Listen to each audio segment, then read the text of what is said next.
Hey Mustang, it's me, Kata Newsom, It's me, Tegan.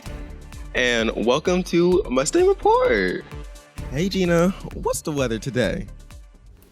Hey Mustangs! Okay, so good news, I guess, if you want to take it as good news. But Groundhog Day and Texas's armadillo that I didn't know about confirmed that we are getting 6 more weeks of snow. well, not really snow, but a winter. Yay! Or no! But we're gonna focus more on next week's weather. So on Saturday, it's gonna be pretty sunny with a high of 74 and a low of 52. Then Sunday will be just a little cloudy with a 77 and 54. Then it's just gonna get more cloudy and more rainy throughout next week, with Monday having a 76 and a 56. Tuesday with a 73 and 55. Wednesday with a 76 and 55. Then Thursday with a 73 and 52. Now those 4 days will be rainy, so bring your umbrellas, bring your raincoats, all that. Don't slip and fall. Fun fact. And then ending now with Friday, it'll have a high of a 69 and a low of 43. Still being rainy as usual. Anyways, that's all Mustangs. Bye. Now on to Alana with Black Inventors. Jambo Mustangs, it's Alana, and happy Black History Month. Today I'll be going over some segments over Black inventors who made our daily life easier. Black inventors changed the way we live through their many innovations, from the traffic light to the ironing board. Most people have heard about famous inventions like the light bulb, the cotton gin, and the iPhone. But there are countless other often overlooked inventions that make our daily lives way easier. One invention, to say, would be the ironing board. The improved ironing board, invented by Sarah Boone in 1892. The ironing board is a product that is used possibly just as much as it's overlooked. In the late 19th century, it was improved upon by Sarah Boone, an African-American woman who was born enslaved. One of the first Black women in U.S. history to receive a patent, she expanded upon the original ironing board, which was essentially a horizontal wooden block initially patented in 1858.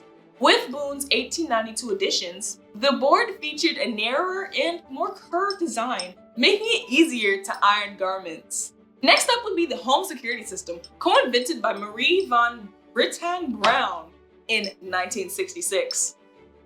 Before security systems became a fixture in homes, a necessity, an African-American nurse, Mary von Brittan Brown, devised an early security unit for her own home. She spent many nights home alone in Queens, New York, while her husband was away, and felt unsafe with all the high crime rates running in her neighborhood. So she created a device that would help put her mind at ease. In 1966, Brown invented a system that used a camera that could slide and look through 4 peepholes in her front door. The camera's view would often then appear on a monitor in her home so she could survey any potentially unwanted guests. She added other features to the system, including a microphone to speak to anyone at the door, a button to unlock the door, and a button to contact the police. She and her husband took out a patent for the system in the same year, and they were awarded the patent 3 years later in 1969. Home security systems commonly used today took various elements from her wonderful design. That's all, Mustangs. Thank you very much, and happy Black History Month! Now on to Jonathan with This Week in History. On This Week in History, Monday, 1990, in South Africa, the 30-year-old ban on African National Congress was lifted by President F.W. de Klerk, who also promised to free Nelson Mandela and remove restrictions on political opposition groups. And this Tuesday, 1865, a 4-hour peace conference occurred between President Abraham Lincoln and Confederate Vice President Alexander Stephens at Hampton Roads, Virginia. The meeting was unsuccessful as President Lincoln insisted that there could be no armistice until the Confederates had acknowledged federal authority. The Confederates wanted an armistice first, thus the Civil War continued. And the birthday of the month is legendary baseball player George Herman Babe Ruth, 1895 to 1948. He was born in Baltimore, Maryland. Ruth held or shared 60 major league records, including pitching 29 consecutive scoreless innings and hitting 714 home runs. Now on to Jada with sports. Hey Mustangs, here's your sports for the week. Monday and Tuesday night, our Lady Mustang basketball team and boys basketball team had great games defeating North and South.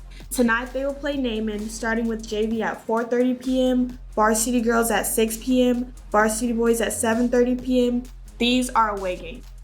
Girls soccer tonight versus Naaman Forest, JV at 6 p.m., varsity at 7:30 p.m. These are home games.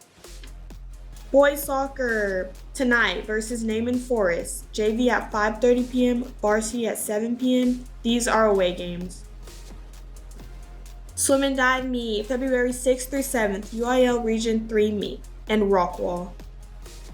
Basketball game senior night February 10th versus Rowlett, JV at 4:30 p.m., varsity girls at 6 p.m., varsity boys at 7:30 p.m. These are home games. Make sure you come out and support.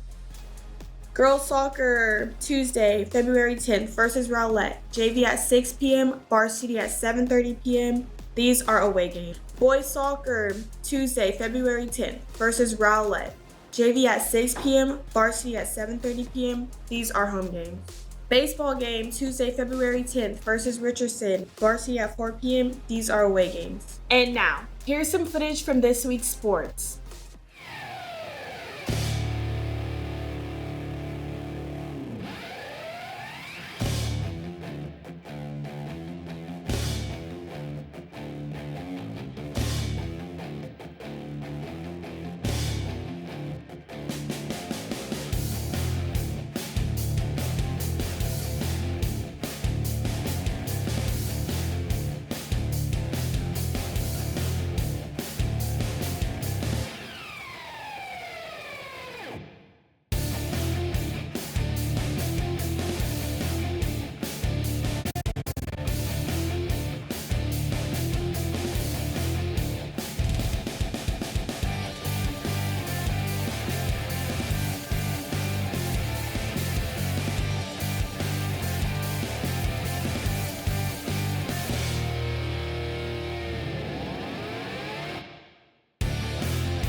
Hey Adam, what's the word of the week?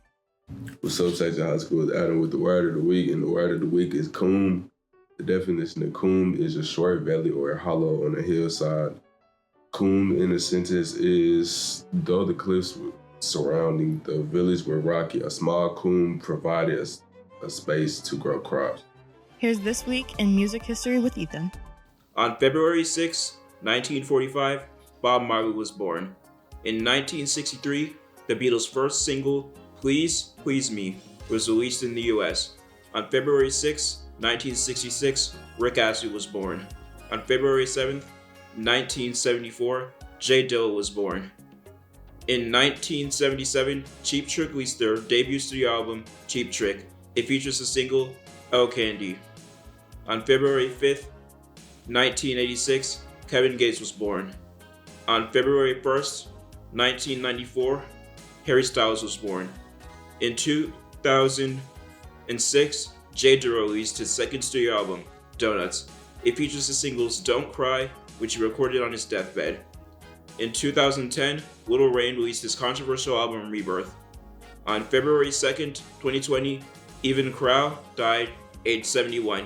He played bass with Bondi, Patti Smith, and Iggy Pop. Now, onto music releasing this week.